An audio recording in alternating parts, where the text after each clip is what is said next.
Hello, dear listeners. Before we begin today's story, I want to send a very special hug to three amazing people who left such lovely comments. Jenny Haverly from Johannesburg, South Africa, Nancy Sawyer from Warrensburg, New York, and Mary Hughes from Bakersfield, California. It's truly a joy to have you here. Knowing our stories are reaching so many corners of the world is just heartwarming. And what about you, dear listener? Tell me in the comments where you're listening from. I love knowing where you all are from. And who knows, maybe your name will be featured in the next video too. Now then, let's begin today's story. The first sound of Kate Reynolds' new life was a pathetic sputter, a cough, a gasp, and then silence. The engine of her beat-up 20-year-old sedan died, leaving her stranded on the shoulder of a quiet country road. Through the heat shimmering off the hood, she could just make out a weathered wooden sign in the distance. Welcome to Franklin, Tennessee. She was miles from her destination, and her fresh start was already broken. With a cry of pure frustration, she slammed her palms against the steering wheel. The impact did nothing but send a stinging vibration up her arms. It felt like a cruel joke from the universe. Just 1 week ago, she'd had a life, or at least the semblance of one. An apartment in the city, a soul-crushing but steady job at a call center. Now, she had nothing. Fired due to corporate restructuring, served with an eviction notice she couldn't fight, she was packing the meager remains of her life into this rust bucket on a desperate pilgrimage to her grandparents' house, her last refuge. Tears of frustration pricked her eyes. She tried her phone. No signal. Of course. She was well and truly stuck, a castaway on an island of asphalt and failure. She was about to drop her head to the steering wheel and give in to the overwhelming despair when the crunch of gravel sounded behind her. An old, dusty pickup truck, the color of a faded blue sky, had pulled over. A man swung out of the driver's side. He wore worn-in jeans that hugged his frame, a plain gray t-shirt stained with grease, and a pair of sturdy work boots. A light stubble shadowed a strong jawline, and as he approached, he pushed a stray lock of dark hair from his forehead, revealing eyes the color of warm whiskey. "Looks like you're having a rougher welcome to Franklin than most," he said, his voice a low, calm rumble. He offered a small, kind smile that seemed to instantly soothe the frantic edges of her panic. "You could say that," she replied, her voice thick with unshed tears. "Let's have a look," he said, not waiting for permission. He moved with a quiet, easy confidence. He leaned under the hood, his hands moving with a practiced, knowledgeable grace. She watched the muscles in his forearms flex as he tinkered with the engine. He didn't treat her like an inconvenience or a damsel in distress. He just worked, a focused calm radiating from him. Within minutes, he had coaxed the engine back to life, albeit with a rough, unhealthy-sounding cough. "It's not a permanent fix," he said, wiping his greasy hands on a rag he pulled from his back pocket. "But it should get you into town. I'm Trav, by the way. I'm a mechanic over at Dale's garage."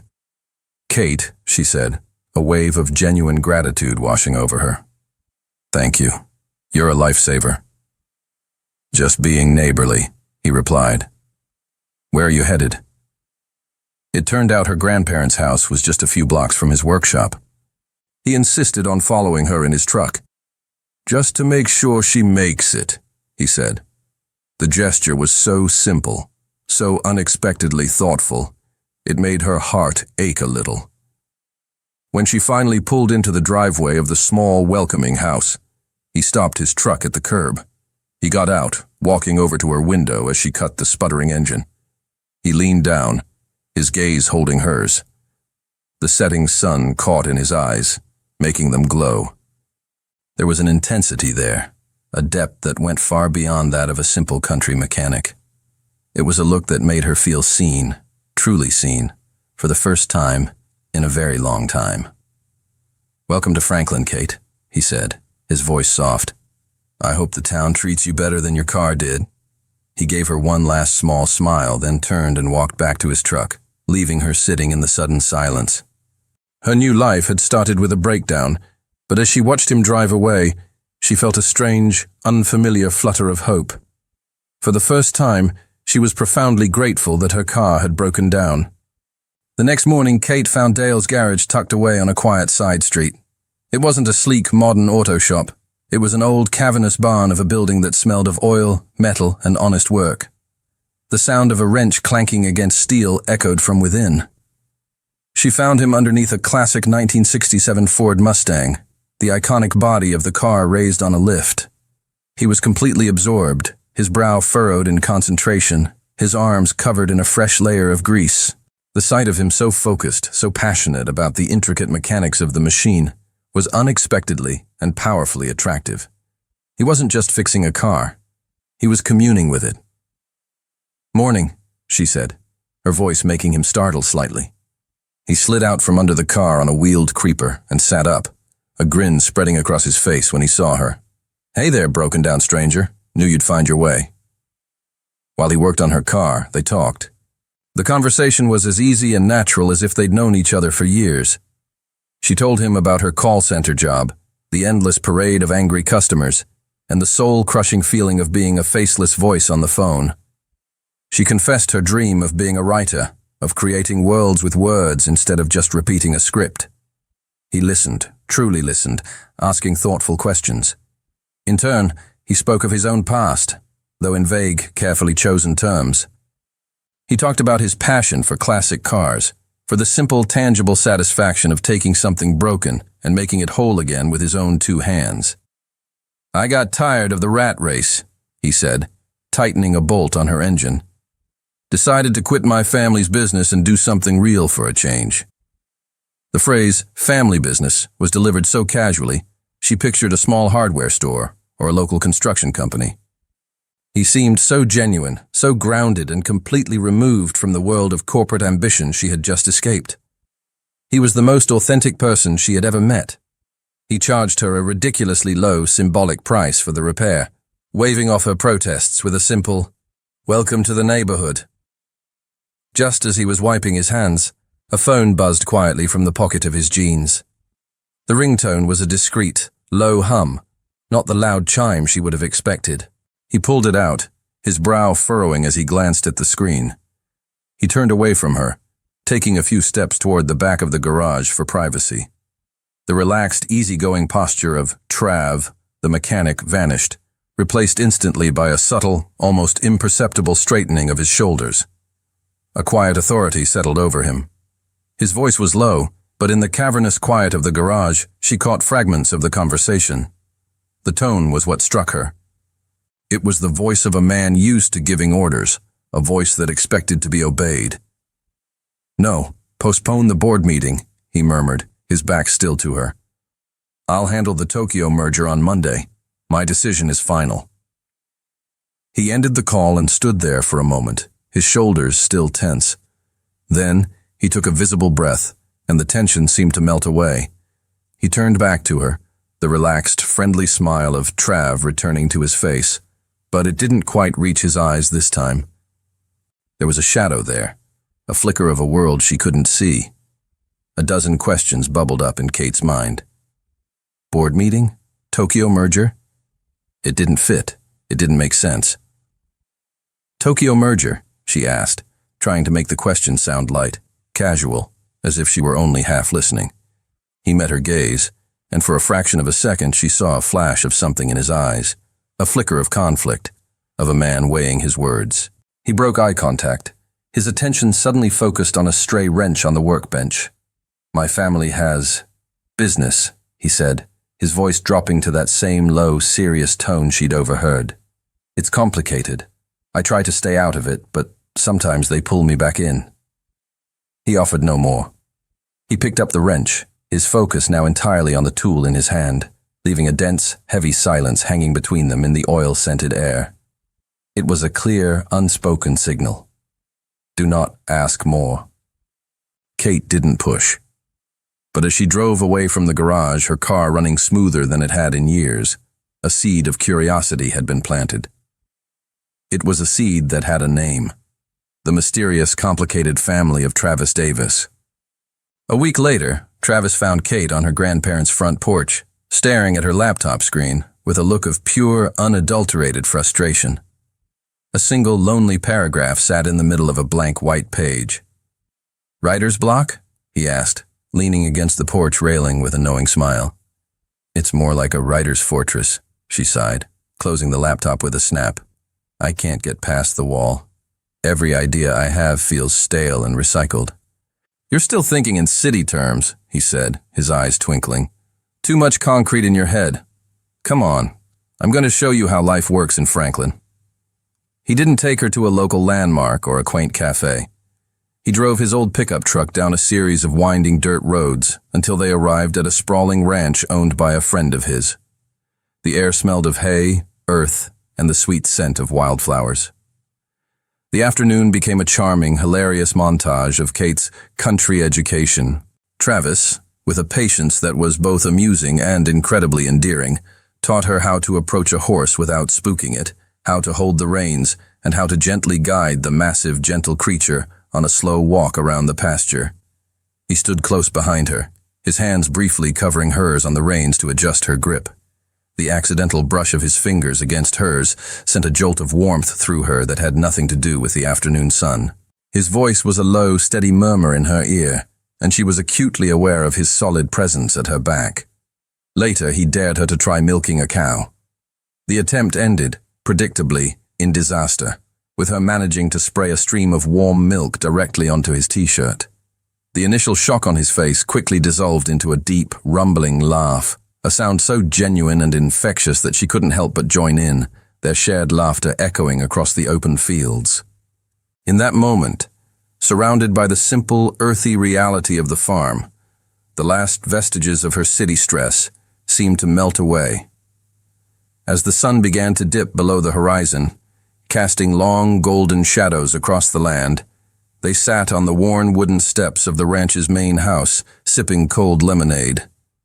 A comfortable, peaceful silence settled between them. I can't remember the last time I felt so light, she admitted, her voice soft. So present. Me neither, he replied, his voice equally quiet. He turned to look at her, his expression serious, the earlier playfulness gone. The fading light caught in his whiskey-colored eyes, and the easy camaraderie of the day deepened into something else, something more intense. The air grew thick with unspoken words. He shifted closer, the heat from his body a tangible presence beside her. She watched, her heart starting to beat a little faster as he slowly leaned in. His gaze dropped to her lips, a clear, unmistakable signal. This was it, the perfect moment born from a day of laughter and genuine connection. Her own lips parted slightly in anticipation, but then, just a breath away from her, he stopped. A flicker of conflict, of inner turmoil crossed his face. The weight of his secret, of the world he was hiding from, slammed down like an invisible wall between them. With a visible effort, he altered his course. Instead of meeting her lips, he pressed a soft, gentle kiss to her forehead. The gesture was achingly sweet, but it was a retreat, a denial of what they both so clearly wanted. He pulled back, his smile a little sad. "It's getting late," he said, his voice strained. Kate was left confused, a swirl of disappointment and questions clouding the perfect day. She had felt the shift, the magnetic pull between them, and she had felt his sudden, inexplicable withdrawal. There was a barrier around him, something she couldn't see or name, and for the first time, it made her feel shut out. Travis, meanwhile, walked back to his truck, silently cursing himself. He had wanted to kiss her more than anything. But in that last second, the lie he was living had felt like a poison on his lips. How could he offer her a real kiss when he wasn't being real with her? The simple life he craved was becoming more complicated every day. The illness came on suddenly, a thief in the night. Kate woke in the dark, a deep, shuddering chill racking her body despite the warm Tennessee air. Her head throbbed with a dull, relentless ache, and every muscle felt like it was made of lead. The flu. It hit her with a brutal, unforgiving force, leaving her weak, feverish, and barely able to lift her head from the pillow. She tried to soldier through it, not wanting to worry her elderly grandparents. She stumbled to the kitchen for water, her body trembling, but the effort left her so dizzy she had to grip the counter to keep from collapsing. Defeated, she retreated to her bed, surrendering to the waves of fever and chills. 2 days passed. Travis had texted, but her replies were brief and delayed. An unfamiliar worry began to gnaw at him. It wasn't like her. On the third morning, unable to shake the feeling that something was wrong, he drove over to her grandparents' house under the pretense of returning a book he'd borrowed. Her grandmother met him at the door, her face etched with concern. "She's not been herself, Travis. Won't eat, barely gets out of bed. She's burning up." Without a second thought, he stepped inside. "Let me see her." He found her buried under a pile of quilts, her face pale and slick with sweat, her breathing shallow. He gently placed the back of his hand against her forehead. She was radiating heat. The mechanic, the man of grease and steel, vanished. In his place was a man of quiet, focused competence. He spoke with her grandparents, his voice calm and reassuring, promising them he would take care of everything. He went to the local pharmacy and returned with medicine, electrolyte drinks, and ingredients for soup. He took over the sick room with an efficiency that was both surprising and deeply comforting. He spent the rest of the day by her side.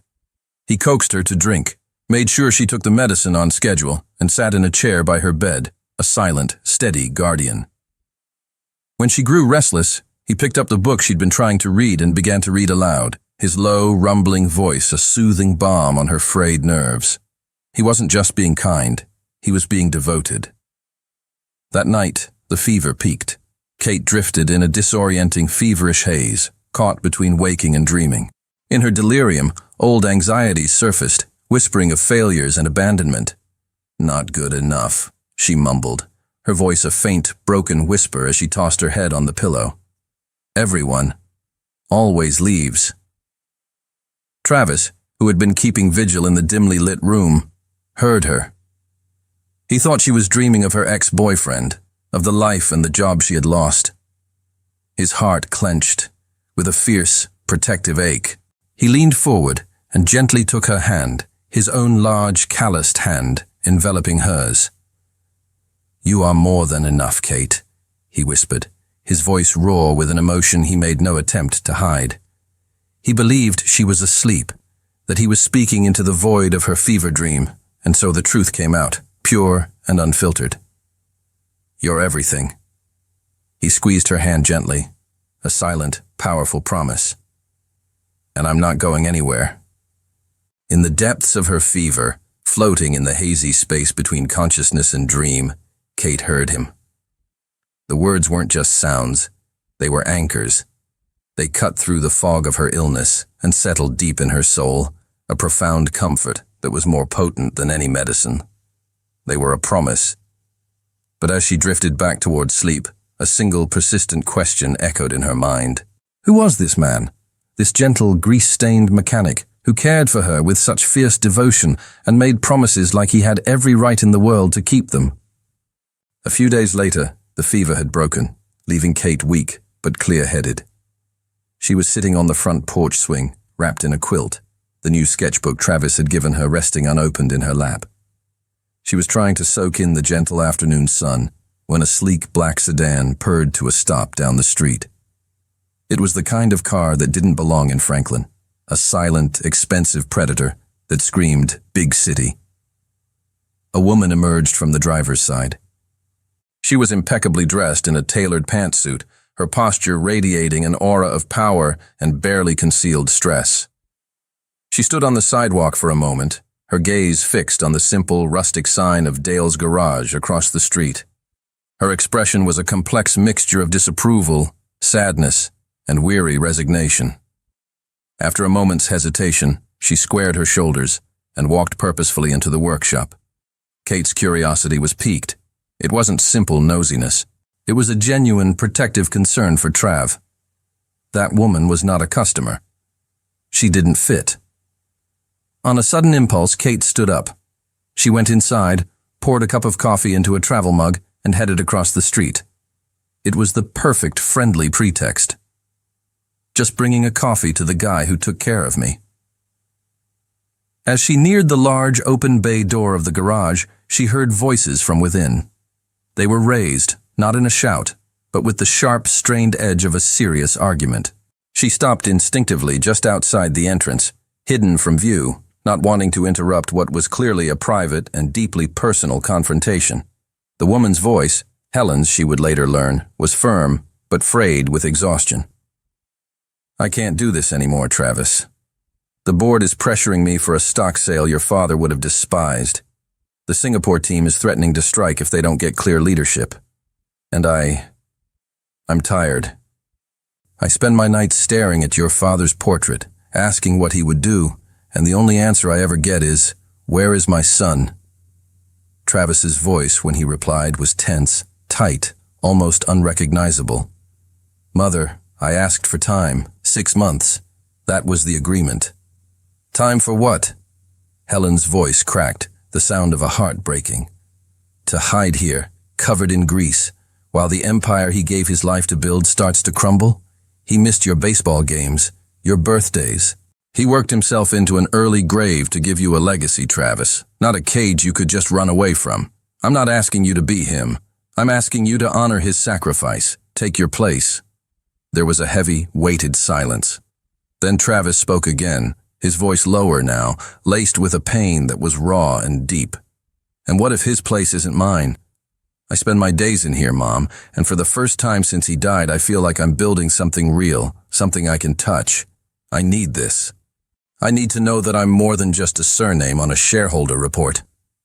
Kate backed away slowly, the coffee mug forgotten in her hand, her heart hammering against her ribs. The words echoed in her mind, each one a piece of a puzzle she had never known existed. Board, shareholders, empire, legacy. This wasn't just a family with complicated business. This was a dynasty. The kind, simple man who had taught her how to ride a horse, who had read to her while she was sick, who seemed so perfectly at home in his modest, grease-stained world. It was all a disguise, a beautifully crafted, utterly convincing lie. He wasn't just a mechanic seeking peace, he was a king in hiding, and she, completely unaware, had fallen in love with the pauper's costume. That evening, the setting sun bled across the sky in bruised shades of orange and purple, mirroring the turmoil in Kate's heart. She sat on the porch swing, hugging her knees to her chest, the world she thought she knew now tilted on an unfamiliar axis. The gentle rhythm of the swing was the only movement in her stunned silence. She heard the slow, hesitant crunch of footsteps on the gravel path. It was Travis. He was no longer covered in grease. He had changed into a clean shirt and jeans, but the change of clothes couldn't hide the conflict in his eyes or the weary weight on his shoulders. He stopped at the bottom of the porch steps, keeping a respectful distance. "I saw you today," he said, his voice low, direct. "Near the garage, so I guess you know." It wasn't a question. Kate didn't answer, her silence a heavy, expectant blanket. He took it as the invitation it was. He walked slowly up the steps and sat in the wicker chair beside hers, close but not touching. "My father," he began, his voice hoarse, the words seeming to cost him a great deal. "He was a force of nature, built everything from nothing. But the empire, it became the only thing he could see. He measured success in stock prices, in acquisitions, in market share. He loved me, I know he did, but he measured his love by the same ruler. 'You're going to be bigger than me, son,' he'd always say." Travis stared down at his hands, now clean and scrubbed, but they looked alien to him, uncomfortable without their familiar coating of grime. "When he died of a heart attack at his desk, I didn't just feel grief. I felt panic. I looked at his life, and all I could see was my own future. A future of profound loneliness, surrounded by people smiling at my bank statement, not at me. I had to know if there was something else. If I was something else." He finally lifted his gaze to meet hers, his eyes raw and vulnerable. "Coming to Franklin, working with my hands, it wasn't an escape, Kate. It was a search. I just wanted, for a little while, to be Trav. And then I met you. And you were the first person in years who looked at me and didn't see a dollar sign. You just saw me. And that felt more real than anything in my entire life." He finished. his confession hanging in the humid evening air. He had prepared for her anger, for tears, for accusations. He was not prepared for her quiet, devastating calm. "I understand, Travis," she said, her voice even, but with a clarity that cut deeper than any shout. "I really do. I understand why you needed to run, why you needed to find yourself." She paused, and when she looked at him, her eyes were filled with a deep, shimmering hurt. "The lie isn't what hurts me. It's the reason for it. You've been here for months. You got to know me. You saw who I am, what I value, and you still didn't trust me." Her words were a quiet indictment, and he had no defense. "You kept up the disguise," she continued, "because somewhere, deep down, you were still waiting for me to prove you right. You were waiting for me to show my hand, to ask for money, to reveal myself as just another person who wanted something from you. You were testing me." She stood up, her calm posture a stark contrast to the storm in her eyes. "You weren't hiding from your world, Travis. You were hiding from me." Her voice finally trembled, just a little. "I need some time. I fell in love with a man I thought trusted me as much as I trusted him. And now I don't know who you are. And I'm not sure you know who I am either." She turned and walked into the house, closing the screen door softly behind her. The gentle click was the loudest, most final sound Travis had ever heard. It left him alone on the porch, shattered not by her anger, but by the undeniable, heartbreaking logic of her disappointment. A month passed in a haze of silence and furious creativity. The easy laughter from the garage, the comfortable quiet of evenings on the porch. All of it was gone, replaced by the relentless rhythmic click of keys on a laptop. Kate took her heartbreak and poured it onto the page.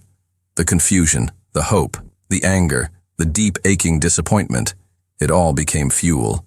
She wrote with a feverish, obsessive intensity, channeling every ounce of her emotional turmoil into the story of her protagonist. Finally, one gray afternoon, she typed the last word. The end. She leaned back in her chair, a profound emptiness settling over her. The story was finished, her manuscript complete. But her own life felt like it had stalled on a blank page. With a renewed, if fragile, sense of purpose, she began the daunting task of trying to get her book published. She sent out query letters to agents and small presses, her hopes bundled into digital envelopes. The responses, when they came at all, were a slow, soul-crushing trickle of automated rejections. "Thank you for your submission, but it is not the right fit for our list at this time." One agent showed a flicker of interest, but warned her that the traditional publishing route was a marathon, not a sprint. It could take years to find an editor, years to see her book in print. Discouraged, she began researching self-publishing. She quickly learned that to do it right, to have a professionally designed cover, proper editing, and a decent initial print run, would cost thousands of dollars. Money she absolutely did not have. Her dream, so tangible and complete on her laptop screen, felt locked behind a door for which she had no key. One afternoon, as she was scrolling through another list of rejections, an email with an unexpected subject line popped into her inbox. "Publishing proposal for your manuscript." Her heart gave a skeptical flutter. She opened it. The email was from a small, prestigious design press in Nashville, renowned for their beautiful, artisanal bookbinding.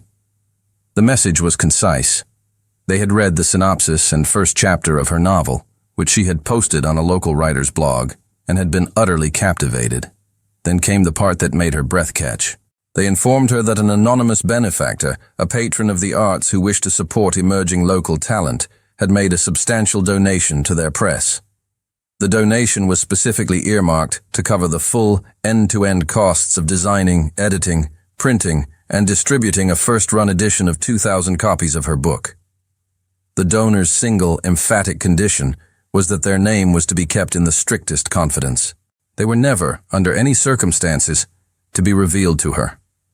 A wave of hot, suffocating humiliation washed over Kate, eclipsing any flicker of joy. There was only one person in her orbit who could and would do this. Travis. He thought he could fix this. Fix her, the only way he knew how, by writing a check, by throwing his immense invisible weight around. He hadn't understood a single word she'd said. Ignoring the explicit condition of anonymity, her hands shaking with a cold, quiet rage, she printed the email. She didn't want his guilt money. She didn't want his charity. She had wanted his trust. She grabbed her keys and marched out the door, the flimsy piece of paper clutched in her hand like a declaration of war.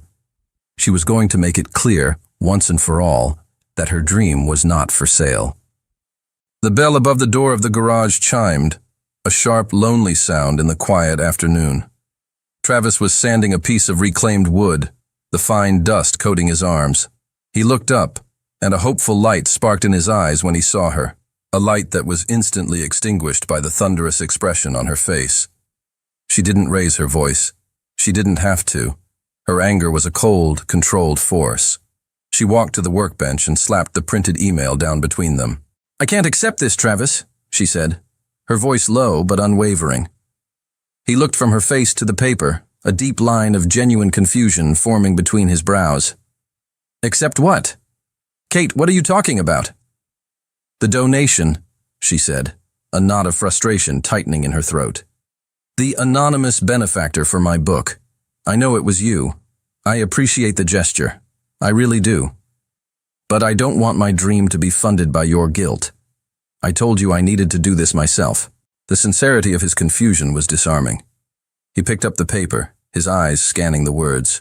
She watched his face, saw the moment he understood the implication, and then saw the flicker of hurt in his own eyes. "Kate," he began, his voice filled with an honest, desperate urgency. "I swear to you, on my father's memory, this wasn't me." He let out a short, sad laugh. "If I had known you needed help, I probably would have done exactly this," he admitted, a wry, self-deprecating smile touching his lips. "And I would have gotten it just as wrong.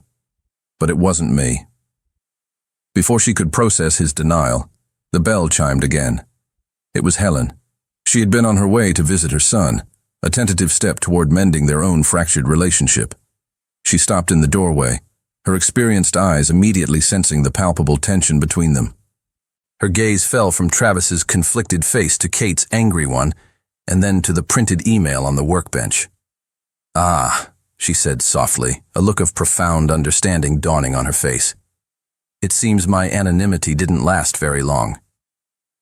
Both Travis and Kate turned to stare at her, stunned into silence. "You?" Kate whispered, the single word full of disbelief. "It was me," Helen confirmed, stepping further into the garage. She walked toward them, her expensive shoes making soft sounds on the concrete floor. Her gaze was fixed on Kate, and it was surprisingly gentle. "I read the synopsis of your book," Helen explained, "the one you posted on the Franklin Writers blog. The story of a young woman who leaves her old life behind to find something more authentic, something real." Her gaze shifted, moving from Kate to her own son, who was watching her, utterly astonished. Helen's eyes filled with a sudden shimmering film of tears. "That story. It reminded me of my Travis," she said, her voice cracking with emotion. "And even more, it reminded me of the man my husband always wished he had the courage to be." She looked back at Kate, her expression a mixture of gratitude and a deep, maternal sadness. "I didn't invest in your book because you're the girl my son is in love with," she said, the statement so matter-of-fact it made both of them flinch. "I invested in it because your story gave me hope. Hope that maybe, just maybe, my son has finally found someone who understands the part of him that has no price tag." She reached out and gently touched Kate's arm. "I wasn't trying to buy your dream, my dear. I was thanking you for showing my son that he was allowed to have his own." The revelation hung in the oil-scented air, a stunning, beautiful truth that recontextualized everything. It wasn't an act of guilt from a billionaire. It was an act of hope from a mother. It was a bridge, not a wall, and it left Kate and Travis standing side by side, united by a gesture of profound depth that neither of them had ever expected.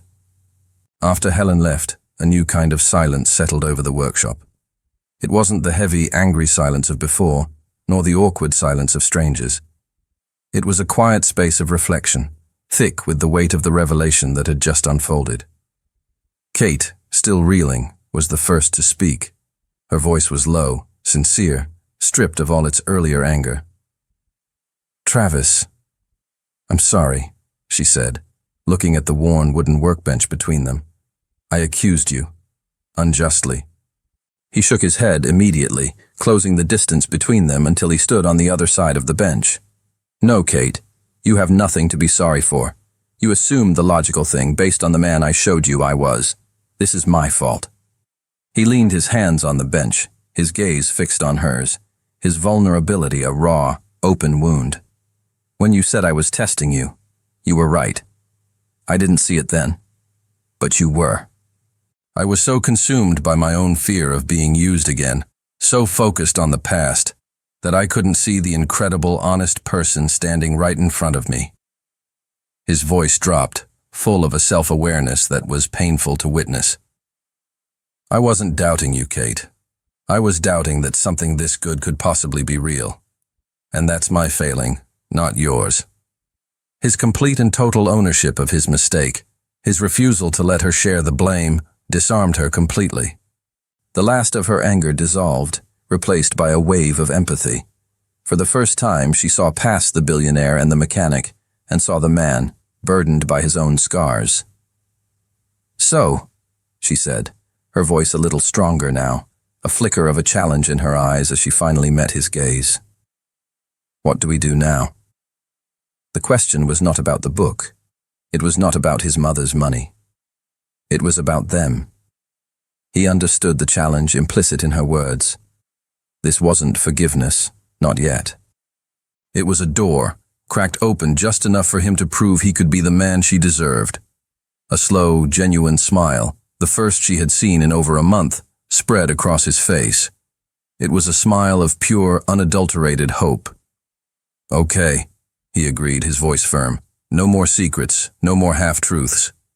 He paused, his smile turning a little shy, a little nervous. "But for that to work, you're going to have to let me take you on a proper first date.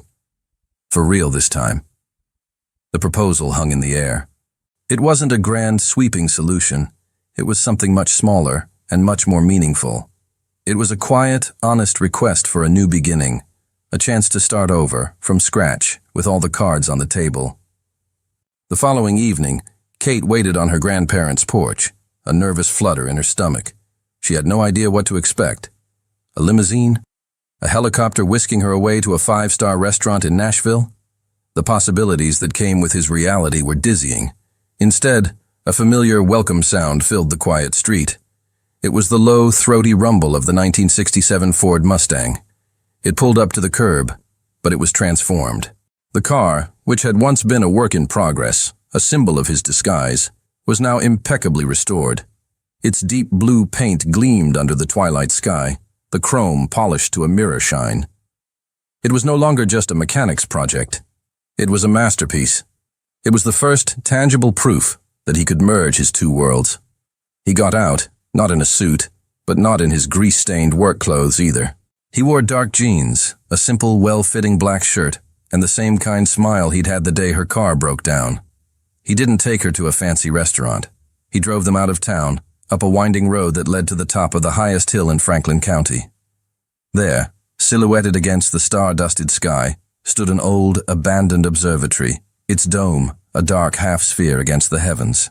From the trunk of the Mustang, he produced not a catered dinner, but a wicker basket filled with sandwiches from the local diner, a bottle of red wine, and a thick, soft blanket. In the center of the observatory's dusty floor, he had already set up a large, powerful telescope. "My first love," he said with a shy, almost boyish smile, gesturing to the telescope. "Before the cars, before everything else, I wanted to be an astronomer." Under the vast, silent canopy of the Milky Way, far from the demands of his empire and the ghosts of their misunderstandings, he finally opened up. He didn't talk about stock values or corporate strategy. He pointed out the constellations, telling her the stories his father had taught him as a boy before the business had consumed him. He spoke of the profound, crushing loneliness he'd felt after inheriting an empire, a feeling he compared to the cold, empty space between galaxies. He confessed that the garage wasn't just an escape. It was an attempt to reconnect with the few precious memories he had of his father from before the fortune was made. Of the two of them, on a Saturday afternoon, covered in grease, working together to fix a lawnmower engine. For the first time, Kate wasn't seeing the billionaire who hid his identity, or the charming mechanic with a secret. She was seeing Travis. A man trying to map his own place in the universe, trying to reconcile the boy who loved stars with the man who inherited the world. As he was speaking, his phone vibrated in his pocket, its screen casting a brief, intrusive glow on his face. Kate caught a glimpse of the caller ID. Marcus Thorne, CFO. Travis glanced at the screen, his story faltering for a second. Kate watched him, her breath held. This was a test, she realized. A real one. He looked from the glowing screen back to her eyes, which were watching him intently in the starlight. Without a moment's hesitation, he reached into his pocket, pressed the button on the side of the phone to decline the call, and silenced the device completely. "They can wait," he said, his voice firm, his focus entirely back on her.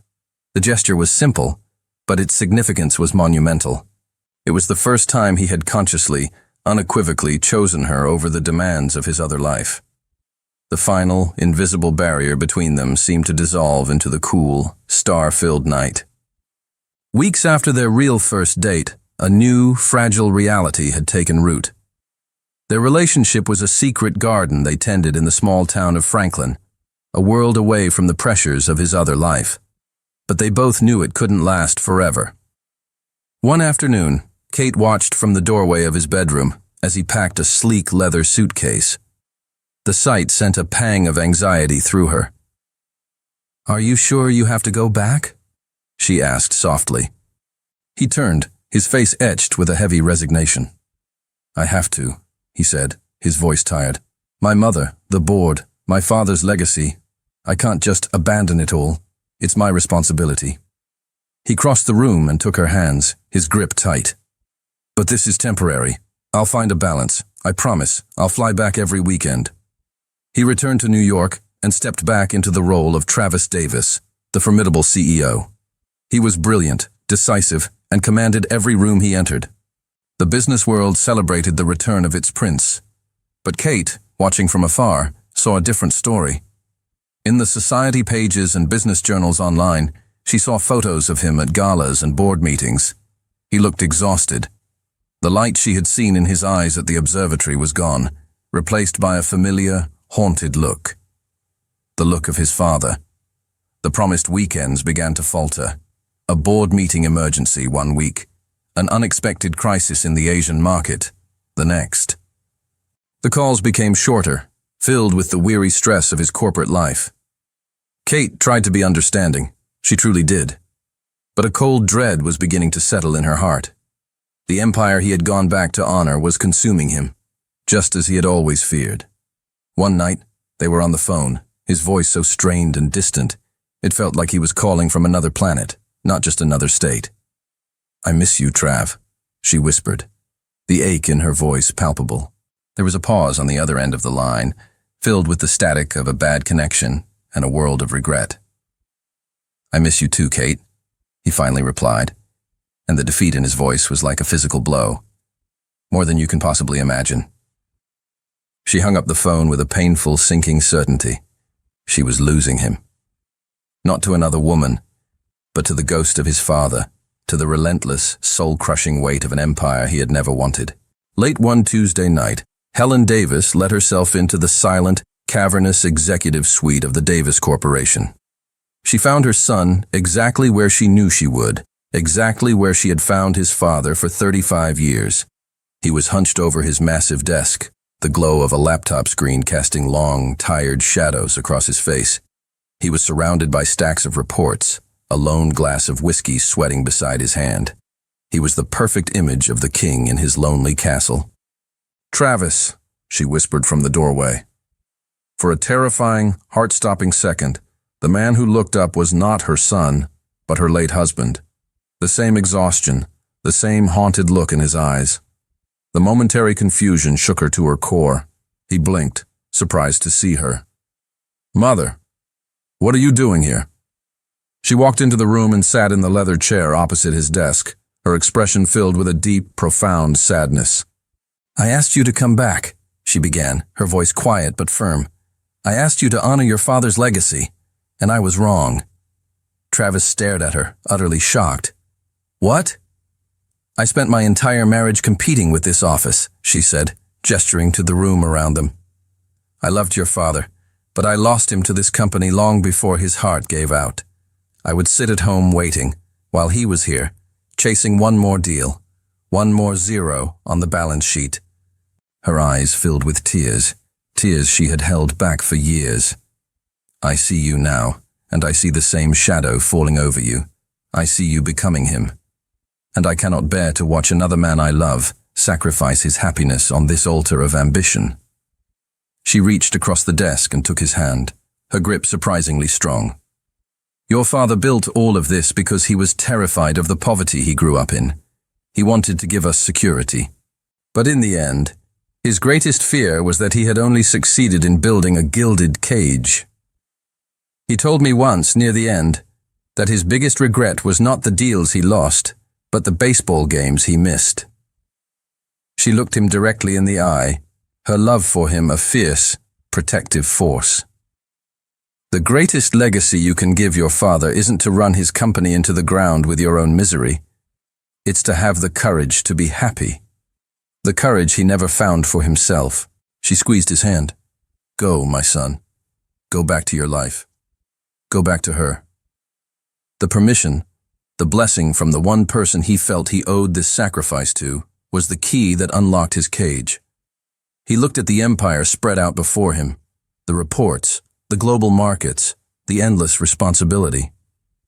Then he looked at the small framed photo he kept on the corner of his desk. It was a picture he had taken of Kate on the ranch, laughing, her face tilted up to the sun. For the first time, the choice was not a conflict. It was a moment of absolute, soul-shattering clarity. He stood up, walked around the desk, and kissed his mother on the forehead.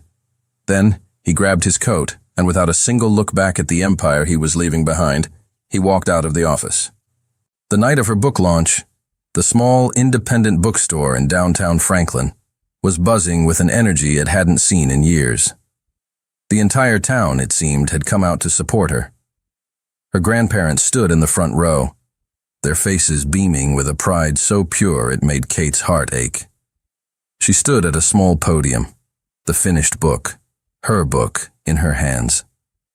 It was beautiful, the cover a simple, elegant design, her name printed in clean, confident letters. She was radiant. She spoke about her journey, about second chances, and about the courage it takes to start over. She thanked her family, her new community, and her publisher, never mentioning the anonymous donor, honoring the spirit of the gift. But as she spoke, a quiet melancholy tugged at the edges of her joy. She had emailed Travis about the launch weeks ago. He had replied with a genuinely happy and supportive message, but explained that he had a critical, unavoidable business trip to Tokyo that same week. She understood. She really did. But his absence was a palpable void in the crowded room. As she finished her speech and the applause washed over her, she scanned the crowd one last time, a hopeful habit she couldn't seem to break, searching for a familiar face she knew wouldn't be there. But then she saw him. He was standing at the very back of the bookstore, leaning against a tall shelf of classic literature, partially obscured by the crowd. He wasn't in a suit. He was in his simple jeans and a dark shirt, looking tired, travel-worn, but undeniably there. His eyes were fixed on her, and he was smiling, a real, genuine, unguarded smile that reached all the way to his soul. The world around Kate seemed to slow down, the noise of the crowd fading to a distant hum. Their eyes locked across the room, and in that single silent moment, 1,000 conversations passed between them. Later, as the line for autographs began to dwindle, he made his way toward her. He waited patiently until the last person had gone, then approached the table. "I thought you were on your way to Tokyo," she whispered, her heart hammering against her ribs as if she'd just run a marathon. I was, he replied, his voice low and soft, for her ears only. He stopped just in front of the table, close enough for her to see the exhaustion and the profound relief in his eyes. I was at the airport, but I realized I was getting on the wrong plane. The only place I needed to be today was here. The simple, profound truth of his words left her breathless. He hadn't just skipped a meeting. He had chosen a destination. He had chosen her. The last of the guests had trickled out, leaving the bookstore in a state of happy, settled quiet. The owner was in the back, counting the register, giving them a bubble of privacy. They stood by the signing table, the air between them thick with all the things that had been left unsaid for weeks. "I saved one for you," Kate said, her voice a little shaky. She reached under the table and pulled out a fresh, crisp copy of her book. "It's the very first one the printer sent me." He took it from her, his hands gentle, holding it as if it were a sacred object. He ran his thumb over her name on the cover, a look of immense pride on his face. "I'm so proud of you, Kate," he said, his voice thick with an emotion he didn't try to hide. He opened the cover to the first page, expecting to see a simple, signed autograph. Instead, he saw her familiar, elegant handwriting filling the blank space. It wasn't a signature. It was a dedication. His eyes scanned the words, and she watched as his breath hitched, his knuckles turning white where he gripped the book. The dedication read, "For Trav, who taught me that home isn't a place you go to, but the feeling of finally being found. This story is ours." The words were a confession, a declaration, and an absolution all in one. It was her entire heart, distilled into two perfect sentences. It was everything she had been forbidden from saying, now immortalized in print. "Kate," he whispered, his voice breaking. He looked up from the page, his eyes shimmering with unshed tears. The tough CEO, the stoic mechanic, both had vanished, leaving only a man completely undone by her love. "I have something for you too," he said, his voice hoarse. He reached into the pocket of his jacket, his hand trembling slightly. "I've been carrying this with me since the day I went back to New York. I was just waiting until I had the courage to choose my own life, so I could be worthy of asking you to be in it." He pulled his hand from his pocket. In his palm was not a ring box. It was a small, simple, hexagonal steel nut, a piece of hardware from a car engine. It was clean, but she could see the faint, worn marks on its edges. And then, right there in the quiet, book-filled sanctuary she had created, surrounded by the stories of 1,000 other lives, he got down on one knee. "Kate Reynolds," he began, his voice trembling but clear, his gaze locked on hers. The entire world seemed to shrink until it was just the two of them in the warm, book-scented air of the quiet store. "I spent months trying to honor my father's legacy, trying to be the man I thought he wanted me to be." He shook his head, a sad, wise smile on his lips. "But it took my mother and your story to make me realize the legacy he truly wanted for me was the one he never got for himself, the chance to be happy." He looked around the bookstore at the tangible result of her dreams. "I don't want to be the CEO who visits you on weekends. I want to be the man who wakes up beside you, who brings you coffee while you write, who gets his hands dirty in the garage in the afternoon, and who gets to read your stories at night. I don't want to balance two worlds anymore, Kate. I want our world to be the only one that matters." He opened his hand, revealing the simple steel nut he held. "My father gave me this when I was 16, after we fixed my first car together. He said, 'Most people will give you shiny things, son, but real value is in the things that hold life together. Don't ever forget that.'" Then, from the same pocket, he pulled out a small velvet box. He opened it. Inside was a stunning, elegant diamond ring.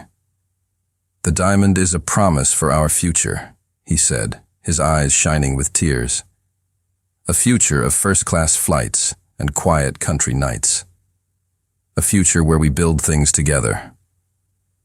He then gently picked up the steel nut and held it beside the ring. "And this," he whispered, "is a promise for our foundation. a reminder of a mechanic who fell in love with a writer on the side of the road. A reminder to always be the parts that hold each other together. "Kate," he asked, his voice thick with a lifetime of emotion, "will you marry me and build this life with me?" Tears of pure, unadulterated happiness streamed down her face. She knelt on the floor in front of him, so they were at eye level. "Yes," she whispered, her voice choked with laughter and love. "Yes. Forever. Yes." He slid the brilliant diamond ring onto her finger. It shone under the soft lights of the bookstore. They kissed, not as a billionaire and a writer, but as Trav and Kate. The kiss was a perfect fusion of their two worlds, the strength of steel and the brilliance of a diamond, the smell of old books and the promise of a new engine, the quiet country road and the limitless sky. They were finally home, in the story they had chosen, together.